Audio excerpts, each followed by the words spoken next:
How did you get started as a playwright?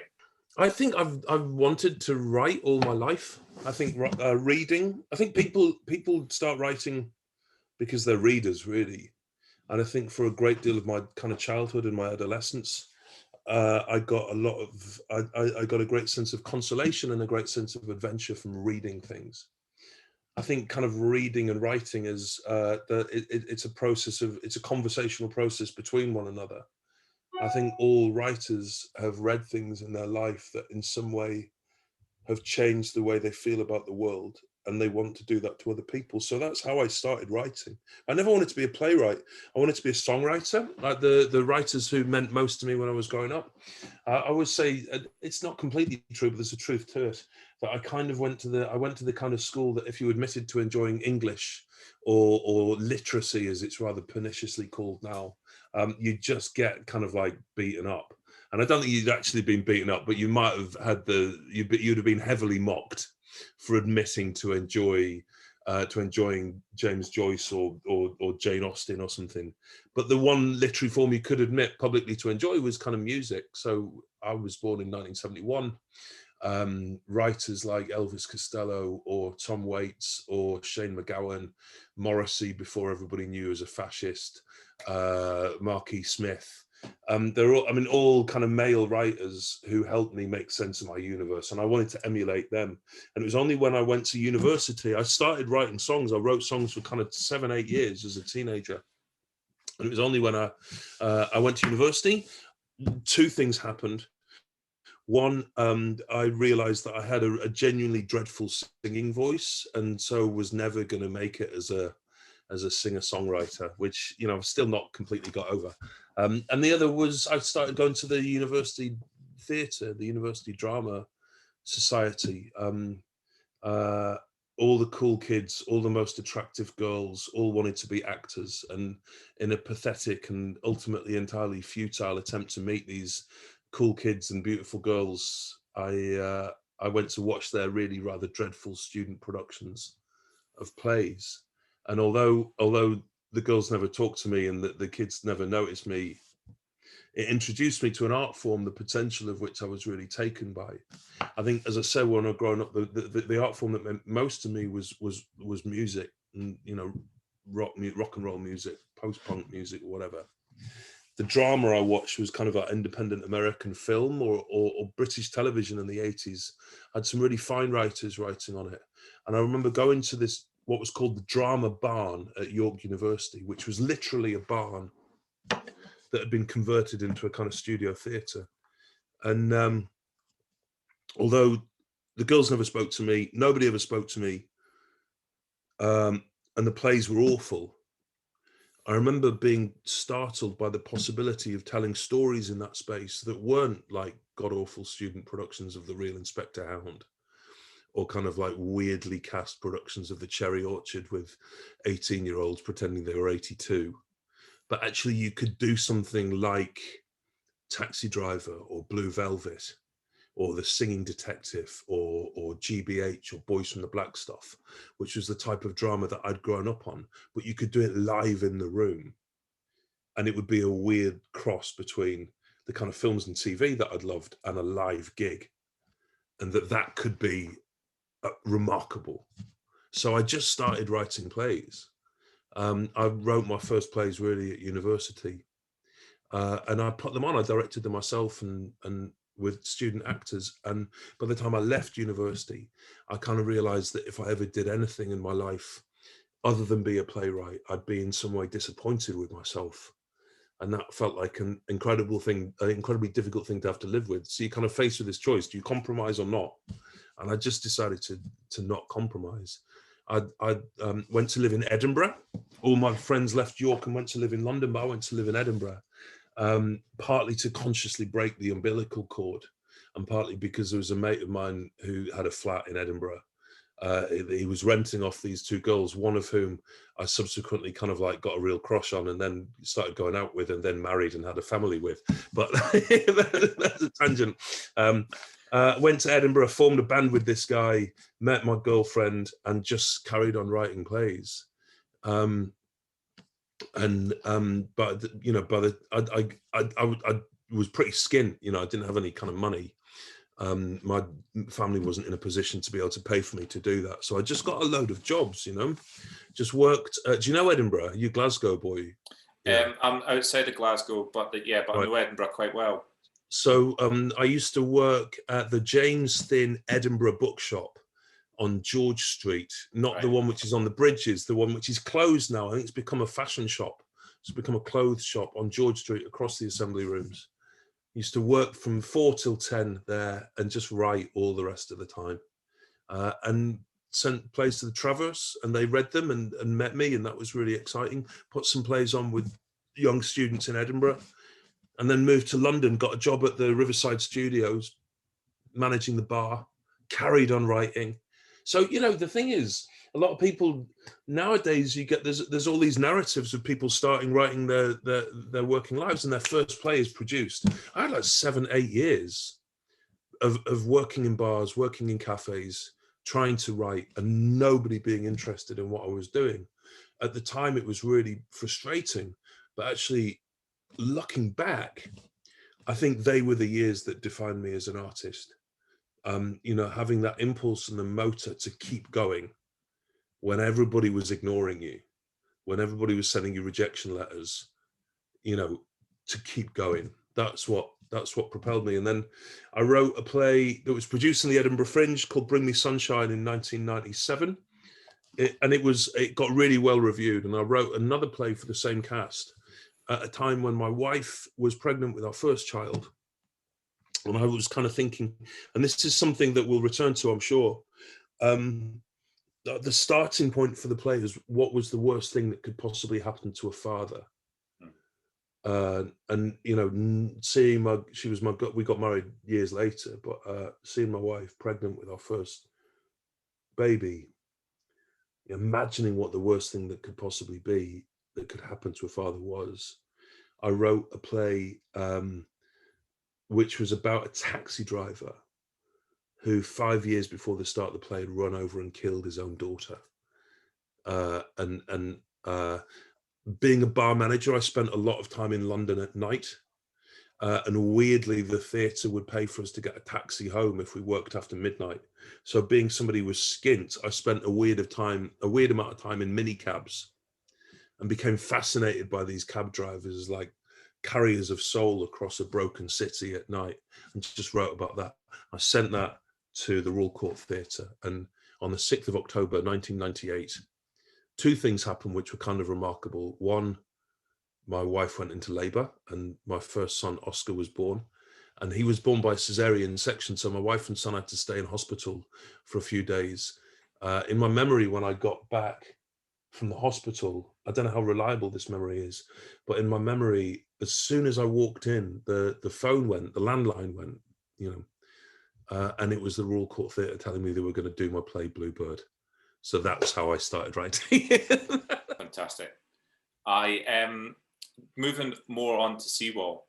What was the moment of crystallization for you then when it came to Alex? Well, there were 3 different things happened. I was on holiday with my wife and my 3 kids, my 2 sons, who are now 22 and 18, but at the time were 8 and 5, and my daughter, who was a little baby, and my father-in-law. Were on holiday in his house on the west coast of France. And then I got an email from Josie Rourke, who was then the artistic director of the Bush Theatre in West London, who needed a play really quickly because they had to close because of terrible weather.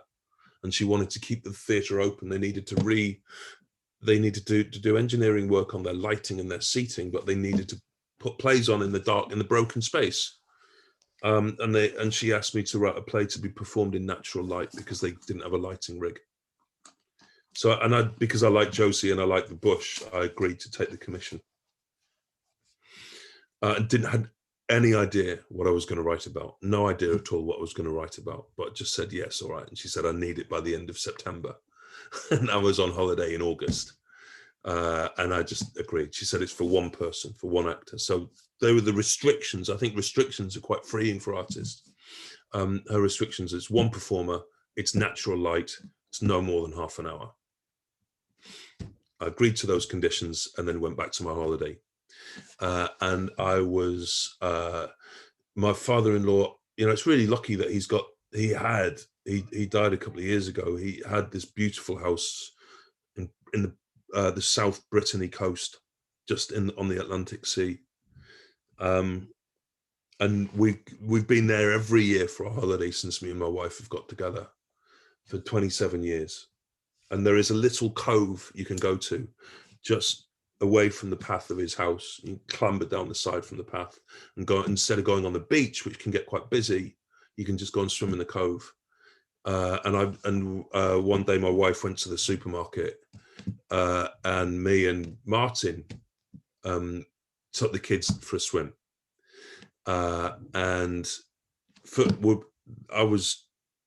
First of all, he went for a swim on his own. And he came back in, it was a beautiful sunny day, and he came back in, and I remember his exuberance. And he said, the water's amazing. And it was quite infectious. And he sat down next to me, and I noticed the soles of his feet were really oddly cracked. And I thought, God, he's a lot older than I'd think he is. That's strange. And he said he'd look after the kids while I went for a swim. And I did. I went for a swim. And he was reading a book all holiday. He was reading this history of China. And I just went for a swim and swam out. And I do this thing when I'm swimming. I swim as far as I think is kind of safe. And I'll stop and gather my breath and go, all right, 10 more strokes. Just do 10 more strokes, turn around, look at where you've got. And I could see him reading his book, dripping from the swim. And I noticed he wasn't paying attention to the kids at all. And I remember thinking, Martin, they're 8 and 5. You've got to pay attention to them, because they were jumping around the rocks. I remember thinking, they could just slip, they could fall. That'd be awful, Martin, pay attention. And then I remember thinking, oh, that's interesting.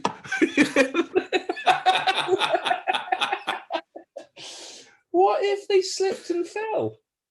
And that kind of, and it terrified me, that idea as a parent. The idea that my child might die before me remains the defining terror of every parent, I think. But writers, I think, like to look into the spaces that frighten them most. So I kind of swam back to the shore with this sense of, I think I know what my monologue might be about. And then I got back home. This is like 2008. Hard to remember, but there was a time not that long ago, like 2008, 2009, where data wasn't free in Europe, and so you couldn't just get your emails on your phone. When you get back from holiday, there would be the experience of getting, I don't know, maybe 250 emails to reply to, rather than just kind of picking them up while you're on holiday at the time. And I got back home and had that, and one of them was from an actor who I'd known for 8 years, and quite often we'd been at the same theatre at the same time, but he'd never done any of my plays. But I adored him as a human and as an actor. It's the Irish actor Andrew Scott, who, you know, he was in a play, a Conor McPherson play called Dublin Carol, in the year 2000. It's a beautiful play. That was with Really Brian Cox, wasn't it? Really, really underrated play. It's Brian Cox. He played Brian Cox's apprentice. Yeah. When he was maybe 20 years old, like 21 years old, really young. I remember going to see it. I saw it first. They did it at the Old Vic Theatre. Yeah. Because the Royal Court programmed it and then wasn't ready to reopen, so they did it at the Old Vic, and then they took it back to the Royal Court. And I remember I was resident dramatist at the Royal Court. I remember there's an amazing moment in that where the Brian Cox's character plays a funeral director who's taken on a young apprentice, and Andrew Scott played the apprentice. But Brian Cox is a drinker. It's a kind of play about alcoholism, really, and drink. And there's a scene where Brian Cox is so hungover that he has to be sick, and he left the apprentice character on stage for about a minute while he was sick in the toilet. And it was just a minute of just watching Andrew Scott stand still on stage was overwhelmingly moving. Just watching the fragility of this boy. Mm. It remains one of my favorite experiences in the theatre. And I just thought I'll write this play about the guy whose child gets killed on the rocks for Andrew Scott to play. And as soon as I put him in my mind, I wrote it in about 5 days. It just, all those three elements, the light, the story of the father whose child dies on the rocks by accident, and Andrew Scott, crystallized everything in together. And I wrote it very, very quickly. Wow, that's incredible. It's a play that comes backwards and forwards about religion. Religion features in it, or the relationship more, kind of like specifically the relationship to God, and that there are two very, very strong views about the existence of God or not within the piece. Can you talk a bit about that? Yeah, I mean, it was something that just as a thinker, as a human, just as a person, was fascinating me at the time of writing. I think for most of my, I come from, I guess what could be loosely described as a kind of like Church of England family, but quite a secular kind of family background. My mum was Northern Irish Protestant, and my dad was kind of like Northern English Protestant as well. But like we never went to church ever, apart from funerals or weddings. I think just a faith in God and an understanding that you needed to, God played a kind of like a role in my childhood, which was kind of like a slightly grumpy Father Christmas with kind of like bigger stakes, and my understanding of what God was like was basically Father Christmas in the sky. And I just didn't believe, by the time I got to 12 years old, 13 years old, I just didn't believe it. I just thought it was, maybe even younger, I remember thinking it was profoundly unlikely. Probably about the same time as I stopped believing in Father Christmas, I kind of stopped believing in God, and maintain this quite atheist position that the human experience, human existence is fundamentally a biochemical accident. I think we exist in the universe as a consequence of the forces of the Big Bang that's continuing to expand the universe, and that we're finite, and that when we die, our body disintegrates, and the fundamental elements of carbon and hydrogen and helium that we're kind of made up of go back into the planet and go back into the ground, and we become food for worms, and from that food for birds and whatever, and we go back, and our atoms continue in the universe, and our energy continues. I do kind of believe that idea that the energy can't disappear and can't be generated either, but I don't believe that in any kind of supernatural force of heaven or hell or any kind of life after death. And I guess that interrogation, what is God, plays out in Seawall, and takes the play into a kind of like more philosophical consideration. I think, I think that paragraph that Arthur has about when he finally tells Alex where he thinks God is, and the notion of it being in the space in between two numbers, or between the light falling on a city at the start or the end of the evening, or the way some people walk on the roll of the land. Those are things that, even repeating them now, I find kind of quite a moving idea, that in that beauty, there is the possibility for the numinous, and there's something spiritual about that. Even the hardened, secular, scientific thinking kind of atheist in me is haunted by that beauty. Just to finish off, what kind of theatre do you yourself enjoy? I really love theatre, and I love many different types of theatre. I have great faith in the art form. I love. I always say I go to the theatre to have my head kicked in or my heart broken. I'm the when you got the theatre and there's like one person laughing and they're laughing just weirdly too loud, Either the only person who enjoys a joke and they don't seem to be embarrassed about that fact. That's me. Normally that'll be me, you know, or, you know, I've definitely been to the theatre I go on my own quite a lot to the theatre and find myself sobbing, not just having kind of like a gentle tear falling out of my eye, you know, big, snotty, shoulder heaving sobs. I love it.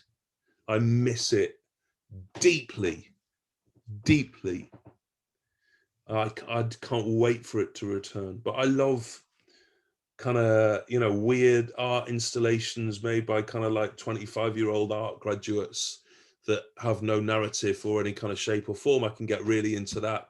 I love Broadway musicals when they're good and they're made with heart rather than an eye on money. The Royal Court Theatre is as close as I've come to a church. I love Shakespeare when he's made, or those plays are made with a sense of the anarchy, sexuality, and devilry with which they're written. I love Chekhov when the people producing the Chekhov plays understand that this is an artist writing about sex and death, not somebody kind of swanning around in linen dresses. You know, there's nothing polite about Chekhov. It's bloody and anarchic. I don't go to the theatre ordinarily, I don't really enjoy going to the theatre to consider ideas. You know, I go for mess and confusion and heartbreak. I don't go to the theatre to learn about the world. You know, I don't want plays to be interesting. You know, what an awful thing for a play to be. Imagine going to the play and it's interesting and you leave it and go, oh, that was interesting. What a waste of time. What a waste of time. That'd be awful. You know, you go to the theatre to learn about yourself and you want to consider your own humanness and think about what it is to be alive for a while and how magical and awful that is at once and one at the same time. That's what I go to the theatre for. Amazing. Well, I think you're right in that you've got the heart of a modern day poet who really touches the essence of the difficulties with being a human. I love it. It's just so good. And thank you very much for your time. And No, thank you, Bruce. yeah, It's really fun to talk to you.